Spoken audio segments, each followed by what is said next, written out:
The first day of school was supposed to be a fresh start. For 16-year-old Emily Carter, it was a chance to begin again, to leave behind the whispers, the grief, and the shadows of her old life.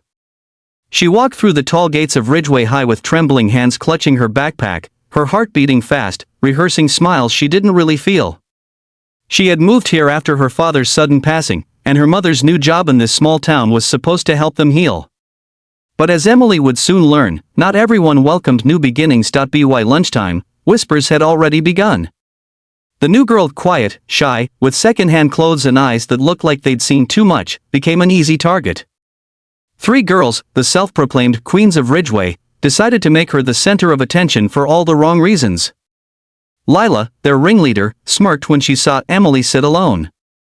"Let's give the new girl a real welcome," she sneered, her voice dripping with cruel amusement. At first, it was small things, a shove in the hallway, stolen notebooks, mocking laughter during roll call.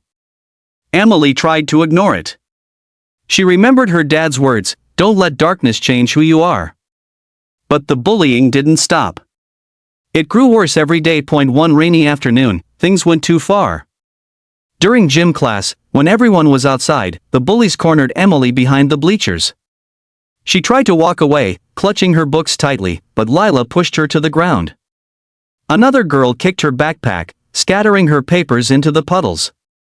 Then, with cruel laughter echoing through the empty field, someone kicked Emily in the side. The pain was sharp, her breath catching as she fell against the cold, wet grass. Nobody helped. The rest of the class had gone inside early because of the rain. Only the bullies knew what had happened, and for a moment, they looked satisfied. Until someone yelled from across the field. It was Mr. Jacobs, the history teacher. He had come back to grab his whistle and caught the end of the scene. The bullies froze. Emily struggled to get up, clutching her side. In that single moment, everything changed. The next day, the school was buzzing. The incident had been recorded, not by a teacher, but by a student who had seen it from the upper windows and posted it online.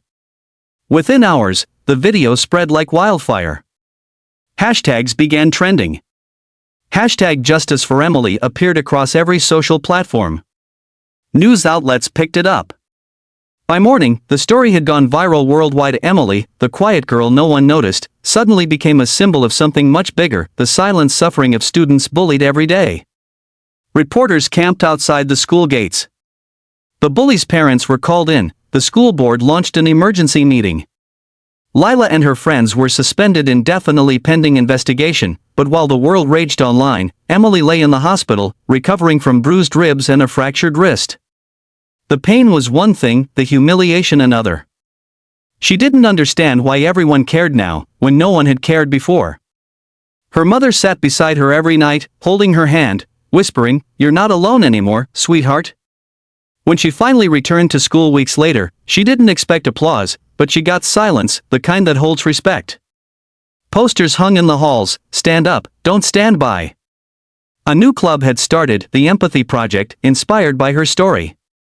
Students who had never spoken to her before now walked with her to class. Even Lila's former friends approached her one afternoon, tears in their eyes, apologizing for not stopping it sooner. Emily didn't hate them. She just looked at them and said softly, "Be the person you wish someone had been for me." Months passed. Emily began to find her voice, not as a victim, but as an advocate. She was invited to speak at youth conferences, telling her story not with bitterness, but with strength. "Kindness," she said in one of her viral speeches, "isn't weakness. It's rebellion against cruelty." By the time her story reached international media, Emily had become a symbol of courage. Donations poured in from all over the world to support anti-bullying initiatives in schools. The very place that once broke her spirit now had murals painted with her words, "Be a light even when others choose darkness." And perhaps the most touching moment came a year later when Emily stood on the Ridgeway High stage, holding a plaque of recognition from the mayor. Her classmates stood to their feet, clapping, cheering her name. She smiled, truly smiled this time, as she looked toward the crowd and said, "I used to think I was invisible. But being seen isn't about attention. It's about being understood." So, for every kid sitting alone right now, wondering if anyone cares, I do. And I always will. The crowd erupted in applause, tears in many eyes. Cameras flashed, lights shone, and for the first time, Emily didn't shrink from them. She stood tall, no longer the broken girl who'd been kicked behind the bleachers, but a young woman who turned pain into power. Her story made headlines around the world, but more importantly, it changed lives. Because sometimes, the world doesn't just need heroes in capes. Sometimes, it needs a quiet girl with a broken wrist and an unbreakable spirit to remind everyone what real strength looks like. And from that day on, Ridgeway High was never the same again.